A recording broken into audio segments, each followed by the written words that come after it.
Hello दोस्तों, एक IAS का और ये मेंस का आंसर है विजन आईएएस का टेस्ट का। ठीक है, और चलिए इसका डिस्कशन करते हैं। देखिए, ये आंसर काफ़ी इंटरेस्टिंग तरीके से लिखा गया है, बहुत सिंपल वे में क्वेश्चन का डिमांड के अनुरूप। थोड़ा सा कंटेंट का कमी है, लेकिन जो प्रेजेंटेशन है और जो लिखावट है वो काफ़ी सही है। देखिए, क्वेश्चन पढ़िए इसमें। भारत में वर्षा की स्थानिक और कालिक भिन्नता पर चर्चा कीजिए। की पॉइंट्स क्या है? स्थानिक वर्षा और कालिक भिन्नता पर चर्चा कीजिए, मतलब दोनों को आपको डिफाइन करना है कि हाल के वर्षों में ये पैटर्न में परिवर्तित होता रहा है। ठीक है, क्या मतलब रिसेंटली इसमें कुछ चेंजेस आए हैं, इसका परीक्षण कीजिए, मतलब एग्जामिन, उसका आकलन करिए। ठीक है, discuss the spatial and temporal variation of rainfall in India, has this pattern been changing in recent years, examine. देखिए, यहाँ पे मैंने एक सिंपल तरीके से देखिए एक मैप बना दिया है। मैं रांची से हूँ, इसीलिए मैंने रांची दिखा दिया। देखिए, स्थानिक वर्षा है। स्थानिक वर्षा का डेफिनेशन मैंने कैसे दिया, देखिए। जब भारत में वर्षा स्थान विशेष पर क्षेत्रीय प्रभाव के कारण होती है तो उसे स्थानिक वर्षा कहते हैं। जैसे रांची में ग्रीष्म ऋतु के समय समय में कुछ देर के लिए समवहनीय वर्षा। देखिए, समवहनीय वर्षा क्या होती है कि कहीं भी आप गर्मी बहुत तेज पड़ेगी ना, तो क्या होता है, वहाँ पे वेपोराइजेशन होता है। वेपोराइजेशन होने के बाद फिर वहाँ पे बादल बनते हैं और थोड़ी देर के लिए कभी कभी गर्मी में वर्षा देखने के लिए देखते हैं, उसको समवहनीय वर्षा बोलते हैं। ठीक है, तो उसी तरह से पर्वतीय वर्षा एक होता क्या है कि जब बादल जाते हैं और पर्वत से आगे नहीं बढ़ पाते, तो पर्वत में टकराने के बाद काफ़ी तेजी से ऊपर जाते हैं और वहीं पे बारिश हो जाती है, उसे पर्वतीय वर्षा कहते हैं। ठीक है, देखिए, इन्होंने सुझाव दिया है स्थानिक वर्षा के वितरण को भी लिखे, मतलब कहाँ कहाँ पे है। तो मेरे उसकी सटीक जानकारी थी नहीं, इसीलिए मैंने उसे स्किप कर दिया, क्योंकि जो इसके बारे में जानकारी नहीं है, ज़्यादा उनको मूर्ख बनाना समझदारी नहीं है। आप उनको नहीं, आप अपने आप को मूर्ख बनाएंगे। जो पता है वही लिखिए ना, तो आगे बढ़िए। ठीक है, उच्च वर्षा वाले क्षेत्र के, मध्यम वर्षा वाले क्षेत्र और न्यून वर्षा वाले क्षेत्र, ठीक है, अपर्याप्त वर्षा वाले क्षेत्र, ये सब बता सकते हैं। तो हाँ, कुछ डाला जा सकता था, जैसे राजस्थान के एरिया है। ठीक है, अब उसमें नहीं था मेरे दिमाग में, अब आया। अब देखिए, कालिक वर्षा, जब भारत में वर्षा काल विशेष पर आधारित हो तो उसे कालिक वर्षा कहते हैं। ठीक है, जैसे कि दक्षिण पश्चिम मानसून, ठीक है, साउथ वेस्ट मानसून के कारण जो वर्षा होती है इंडिया में, है ना। उसके बाद मानसून के लौटने के समय तमिलनाडु के तट पर वर्षा। देखिए, मैंने ये दिखाया, दक्षिण पश्चिम मानसून ऐसे जाता है साउथ। ठीक है, साउथ है और ये वेस्ट साइड है। ठीक है, east west north south, south west से वर्षा जा रही है, देखिए ऐसे, है ना।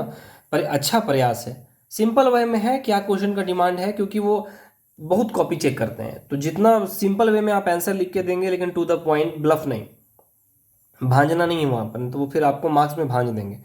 ठीक है, अब वर्षा की अधिकतम मात्रा को बताएं, ये हम शायद नहीं लिखे। हाल के वर्षों में स्थानिक और कालिक वर्षा में परिवर्तन देखने को मिल रहा है। इसके अनेक कारण, जैसे प्रदूषण के कारण जलवायु परिवर्तन।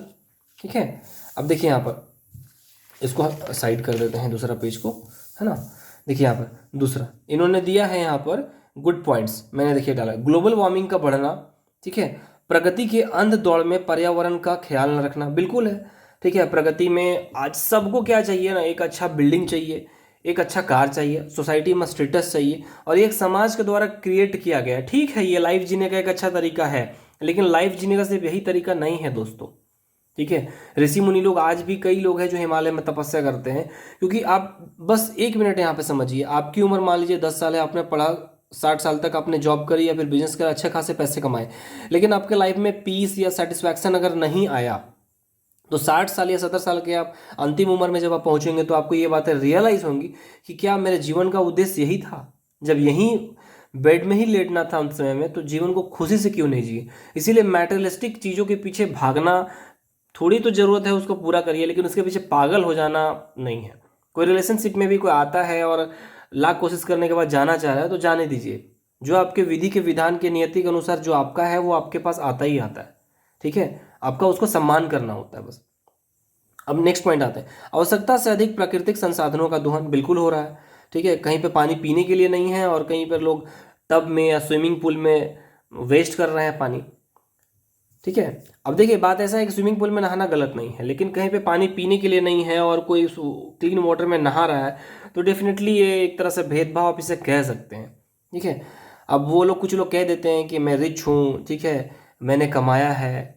तो एक दिवगिरी सर का बहुत फेमस लाइन है यहाँ पर कि किसी के कमजोरी पर हंसिए मत, बस परिस्थितियाँ क्या है कि आपके सपोर्ट में थी, इसीलिए आप वहाँ पहुँच गए। परिस्थितियाँ उस इंसान के अनुकूल नहीं थी, इसीलिए वो बेचारा पीछे रह गया। अगले जन्म में आप उसी घर में पैदा हों इसकी कोई गारंटी नहीं है। आणविक शक्तियों का दुरुपयोग, आणविक शक्तियों के परमाणु जो वेपन होते हैं वो उनको टेस्ट किया जाता है कई बार समुद्र में, तो उससे बहुत सारा फ्रीक्वेंसी उत्पन्न होता है, कंपन उत्पन्न होता है, तो वो उससे भी प्रॉब्लम उत्पन्न होती है। अब देखिए, प्रकृति ने हमें जो संसाधन दिए हैं अगर हम उसका प्रयोग करेंगे तो निस्संदेह प्रकृति के चक्र में परिवर्तन दिखेगा, और इसी का प्रभाव भारत में वर्षण चक्र में भी पड़ रहा है। ठीक है, अतः समय रहते इसका निदान अत्यंत आवश्यक है। सिंपल में काफ़ी अच्छा कंक्लूजन हम लिखे हैं। ठीक है, कई बार लिखने समय कुछ भी पता नहीं होता कि हम क्या लिख रहे हैं, लेकिन बाद में देखने में पता चलता है कि आप जब मेहनत करते हैं तो आपको नहीं पता होता, लेकिन वहाँ पर आप अच्छा आंसर लिख के आते हैं। ठीक है, अब देखिए इन्होंने क्या लिखा, आपने प्रश्न के मांग के अनुरूप सभी बिंदुओं पर अच्छे प्रयास लिखा है। ठीक है, अच्छा प्रारूप में लिखा है, आपका प्रयास सराहनीय है। इसको और अच्छा से लिख सकते थे, जैसे कि राजस्थान का एरिया अगर हम थोड़ा ऐड कर देते हैं, वहाँ मैप में दिखा देते राजस्थान का एरिया है। ठीक है, तो वहाँ पर बारिश नहीं हो पाती है, कुछ डेजर्ट एरियाज जो हैं। फिर उसके बाद वेस्टर्न घाट में है, वेस्टर्न घाट में बहुत ज़्यादा बारिश होती है, तो मार्क्स इंप्रूव होने के चांसेस बढ़ जाते हैं। आई होप इसे कुछ सीखने के लिए डेफिनेटली मिला होगा आपको। ठीक है, मेंटरशिप चाहते हैं आप तो बिल्कुल आप कांटेक्ट कर सकते हैं बिगनर्स के लिए, कि अगर आप यूपीएससी गाइडेंस के लिए यूट्यूब के जो बैनर है आप खोलेंगे यूट्यूब तो उसमें मेरा नंबर दिया गया है। Thank you and best of luck all of you to bright career.